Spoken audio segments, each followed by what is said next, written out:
कांग्रेस के नेता पवन खेड़ा जी कह रहे हैं कि नरेंद्र मोदी अपने दोस्त अडानी को 1050 एकड़ जमीन दे रहे हैं बिहार में और इससे लूट कहकर बदनाम किया जा रहा है। आप भी देखिए वीडियो। तो गौतम भाई को जाते जाते 1050 एकड़ जमीन दे दी जाए, यह निर्णय लिया गया। ये 2400 मेगावाट का यानी कि 21,400 करोड़ रुपए का प्रोजेक्ट है, जो बजट में, केंद्रीय बजट में भी इसकी घोषणा हुई थी। तब यह नहीं बताया गया था कि निजी कंपनी द्वारा कराया जाएगा, तब यह कहा गया था कि भाई सरकार एक पावर प्लांट वहां स्थापित करेगी। उसके बाद सरकार ने बोला भाई वायबल नहीं है, सरकार तो नहीं करेगी। ठीक है, सरकार का डिसीजन है। उन्होंने प्राइवेटाइज कर दिया इस पूरे प्रोजेक्ट को कि साहब प्राइवेट पार्टी करेगी।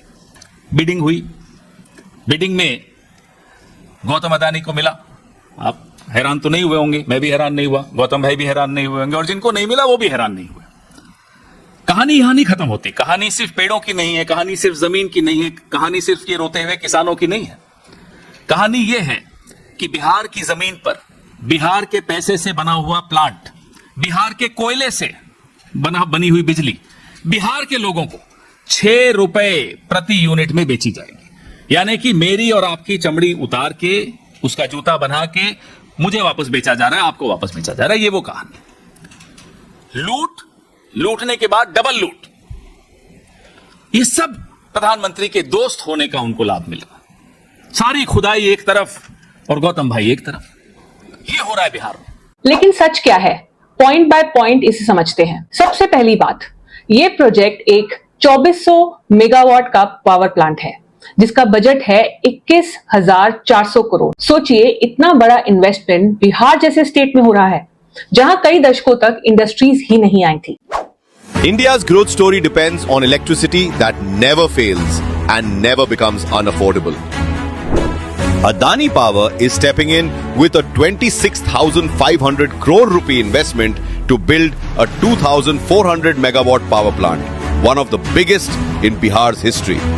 दूसरी बात, ये सिर्फ एक बिजनेस डील नहीं है, ये एक एम्प्लॉयमेंट जनरेटर है। आप समझिए, एक इतने बड़े पावर प्रोजेक्ट के कंस्ट्रक्शन फेज में ही हजारों लोगों को नौकरी मिलेगी, स्किल्ड और अनस्किल्ड दोनों वर्कर्स को। और जब प्लांट ऑपरेशनल होगा तब परमानेंट जॉब्स बनेंगी, इंजीनियर्स, टेक्नीशियंस, मैनेजमेंट, सबको काम मिलेगा।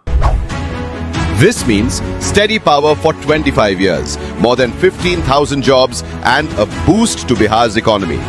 तीसरी बात यह है कि कांग्रेस कह रही है कि बिहार को लूटा जा रहा है, लेकिन उनसे एक सवाल है, जब बिहार को इंडस्ट्री से वंचित किया गया था फ्राइट इक्वलाइजेशन पॉलिसी के टाइम पे, तब कौन सी पार्टी पावर में थी? बिहार के इंडस्ट्रियल पोटेंशियल को किसने खत्म किया था? कांग्रेस ने। वो कांग्रेस ही थी। चौथी बात दोस्तों, बिहार का पैसा, बिहार की जमीन और बिहार का कोल यूज होगा, लेकिन इससे फायदा बिहार के ही लोगों को मिलेगा। इलेक्ट्रिसिटी जनरेट होगी और बिहार के घरों तक पहुंचेगी। हाँ, उसकी प्राइस 6 रुपए पर यूनिट होगी, लेकिन सस्ती बिजली तभी पॉसिबल है जब आपके पास एफिशिएंट प्रोडक्शन सिस्टम हो। प्राइवेट कंपनीज एफिशिएंसी लेकर आती हैं, वरना सरकारी पीएसयूज का क्या हाल है आप सभी देख चुके हैं। और लास्ट पॉइंट, डेवलपमेंट और पॉलिटिक्स एक साथ नहीं चल सकते। अगर आप हर प्रोजेक्ट को मोदी अडानी दोस्ती बना देंगे तो बिहार कभी ग्रो नहीं करेगा। इस वक्त बिहार को फैक्ट्रीज चाहिए, पावर प्लांट्स चाहिए, नए जॉब्स चाहिए, ना कि स्लोगन्स और नेगेटिविटी। यह प्रोजेक्ट एक अपॉर्चुनिटी है बिहार को एक नया इंडस्ट्रियल हब बनाने की। अब डिसाइड बिहार के लोगों को ही करना है कि वो सिर्फ पॉलिटिक्स में फंसना चाहते हैं